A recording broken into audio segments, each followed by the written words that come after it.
clear, I want to let people speak. I in no way intended at all to minimize what happened to Charlie. I was horrified by it. I have not been on the five but since the two sides argument will, it's like all I requested, no, all that I was saying is could we have all of the information before you just say they did this? Because that is a broad brush to paint with this. And this kid Let's does have seem... a conversation. No. Charlie had a conversation, he got shot. That's Fox News contributor Jessica Tarlov voicefit for Silent. Films scrambling to backpedal after trying to shift blame for Charlie Kirk's tragic death, only to be dismantled point by Greg Gutfeld. Welcome to Nurk News. I'm Nurkish, and it looks like the mask of pseudo-moral superiority on the left is slipping fast. Their post-Kirk strategy has been nothing but whataboutism and excuses. Tarlov tried tossing out irrelevant examples to deflect responsibility, as if that changes what happened or what it means for politics in America. Watch as she fumbles through her spin before Gutfeld shuts it down.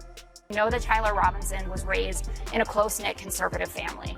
We know it was a big gun culture family. The grandma said something like, we don't even know any liberals. It wasn't school indoctrination. Carrie Lake went off on that. He was in an online apprenticeship program at Dixie Technical College, which I don't think was...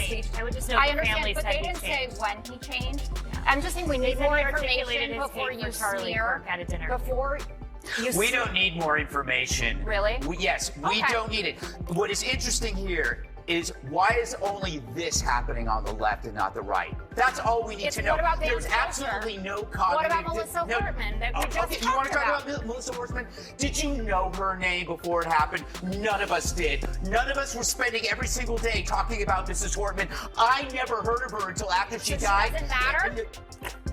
Don't play that bullshit with me. You know what I'm saying is there was no demonization, amplification about that woman before she died. It was a specific crime against her by somebody who knew her. The same thing. Now, you could bring up Josh Shapiro, but then you will not bring up, for example, that was a pro-Palestine person. So don't use your what about this? The fact of the matter is the both sides argument not only doesn't fly, we don't care. We don't care about your both sides argument. That is dead. For one thing, there is no cognitive dissonance on our side. On your side, your beliefs do not match reality, so you're coming up with these rationalizations like, what about this or what about that? We're not doing that because we saw it happen. Here's the problem in a nutshell. Jessica Tarlov rolls out the same mealy-mouthed both sides routine, dragging in Melissa Hortman as some false equivalent. But Gutfeld finally says what millions of Americans are already thinking about this tired script. Charlie Kirk was a major reason young voters were willing to hear Donald Trump's message and rally behind it. That's exactly why his enemies went after him, so relentlessly rioting at his events, smearing him in the press. And when a radical finally carried out the attack, those who built the hate machine scrambled to cover their tracks. Gutfeld's point is simple. This isn't about balancing scales. It's about killing the lie that conservative speech somehow justifies violence. We saw a young, bright man assassinated, and we know who did it. We are not coming up with rationalizations. We are calm.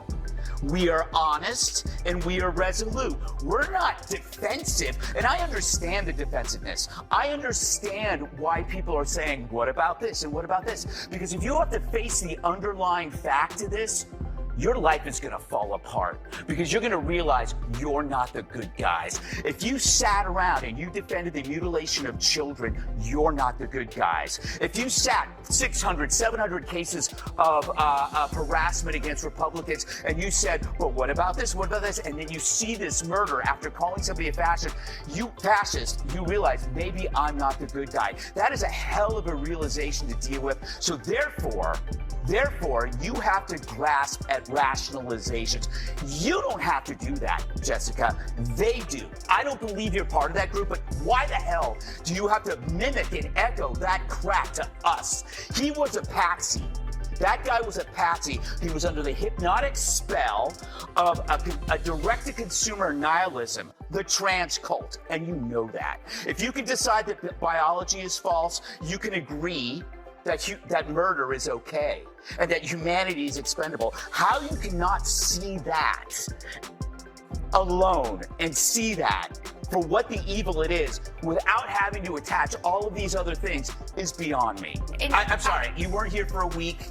You came in here and it's cold, and I'm sorry, but this is a story that is immune to news cycles, it's immune to rationalizations, it's immune to bias. This thing is with us for good. And we all have to deal with that. So that means we can't live by the same arguments that you might be reading about relativism among the media. We can't deal with those stories. It doesn't matter. The media is dead to us on this story. They built this thing up. We're dealing with it. We're going to act. We don't care what the whataboutism is anymore.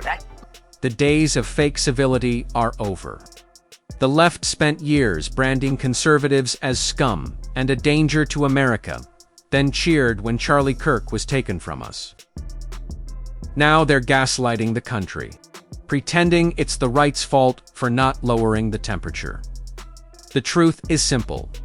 Conservatives don't owe courtesy to people who wish them dead, and then wave it off as nothing more than rhetoric. That mask of moral superiority has slipped, and Americans are watching the double standard play out in real time. But what do you think? Was Greg Gutfeld right to draw a hard line against Jessica Tarlov's both sides spin? Let us know in the comments. And if you enjoyed this video, don't forget to like and subscribe. It really helps us out. Until next time, this has been Nerd News. Thanks for watching.